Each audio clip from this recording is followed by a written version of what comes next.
Hey everyone, welcome back to Corporate Decoder, the place where we try to figure out if a company is just trying to pull a fast one or if they're actually building something solid. So today we're diving into Levi Strauss and Company's latest report, and let's just say there is a new face joining the club. This is a Form 8K, which is a report that companies have to file when something significant happens that investors should know about right away.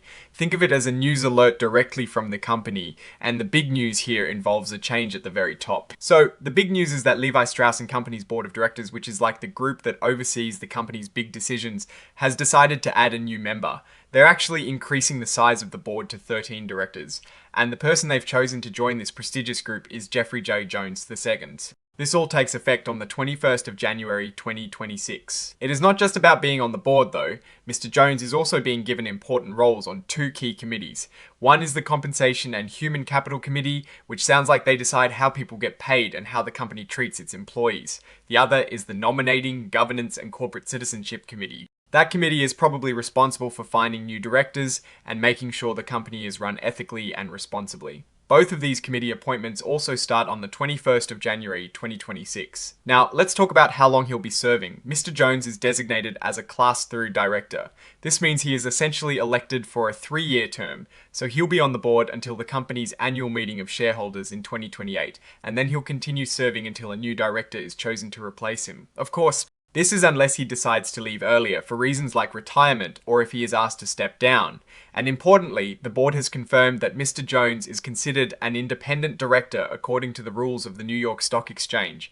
This is a good sign because it means he is likely to make decisions based on what is best for the company and its shareholders, not just his own personal interests. So, what does a new director get for joining the team? Well, as a director who isn't a full-time employee, Mr. Jones is receiving what are called Restricted Stock Unit Awards, or SAS. Think of these as promises to give him shares of Levi's stock in the future. This is a common way to reward and align the interests of directors and executives with those of the shareholders. These awards are given out under the company's 2019 Equity Incentive Plan. The current value of these stock units, as of the day they were granted, is $44,110.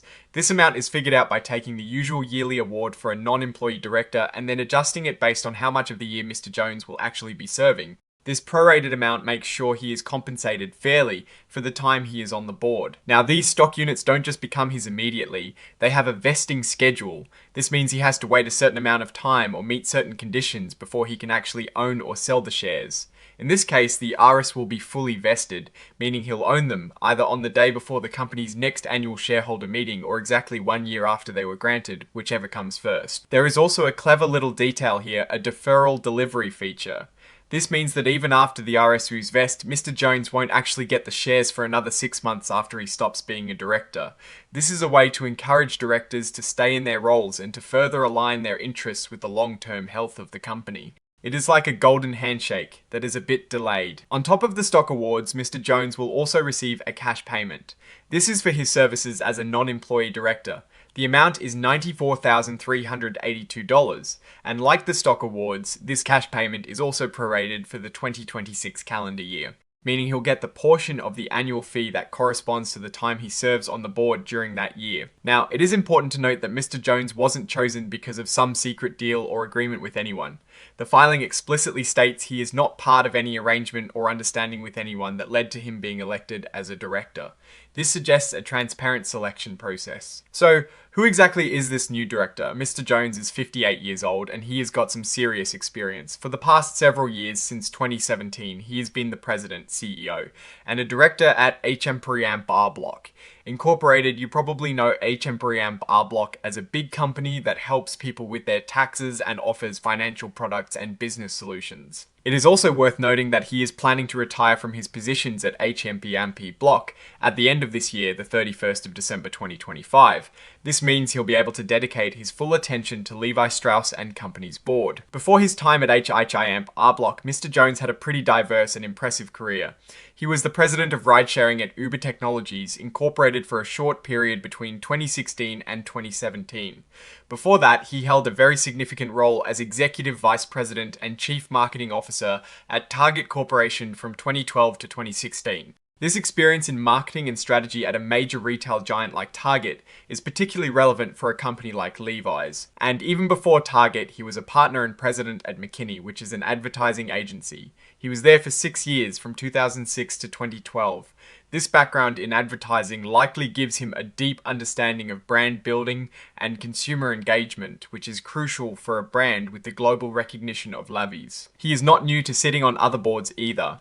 Mr. Jones is currently a director at Advance Auto Parts. On that board, he is the chairperson of the Compensation Committee and also a member of the Nominating and Governance Committee, mirroring some of the roles he'll be taking on at Levi's. Similar to his departure from H&E NPR Block, he is also stepping down from his roles at Advance Auto Parts at the end of this year, the 31st of December 2025, ensuring he can focus his energy on Levi Strauss & Company. Now, this next part, item 7.01, is about Regulation FD disclosure. This regulation, which stands for Fair Disclosure, is there to make sure that when a company releases important information, it is shared with everyone at the same time, not just a select few. In simple terms, Levi's is telling us that they released a press release about Mr. Jones joining the board. This press release is attached to this official report as an exhibit, which is like an appendix. They are referencing this press release to provide more details about the appointment we just discussed. Finally, we have item 9.01, which covers financial statements and exhibits. This is where the company lists all the supplementary documents that go along with their main report. Here, they're officially listing the press release we just mentioned, dated the 16th of December 2025. This is the document that contains the official announcement about Mr. Jones. They also list the cover page of this very report, formatted in something called inline XBRL.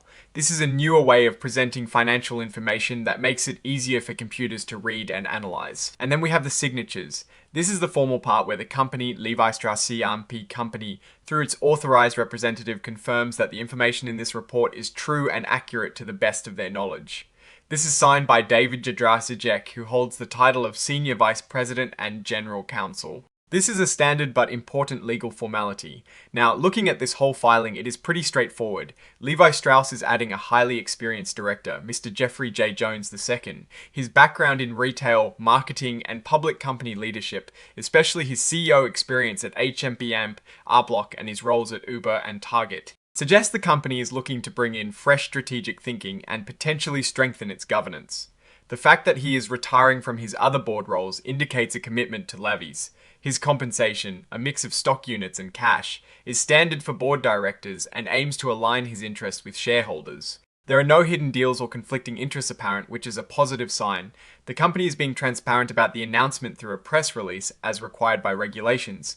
What does this tell us about Levi's direction? Well, it shows they are focused on strengthening their leadership team. A seasoned executive like Mr. Jones can bring valuable insights, especially as fashion and retail industries are constantly evolving with technology and consumer preferences. His experience at Target, a major retailer, and Uber, a disruptive tech company, could be very beneficial.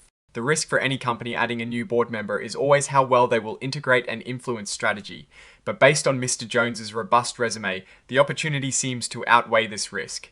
The company appears to be proactively moving to enhance its oversight and strategic guidance. It signals a commitment to strong corporate governance and potentially preparing for future growth or navigating industry challenges. Alright, that is our breakdown of Levi Strauss & Company's latest filing.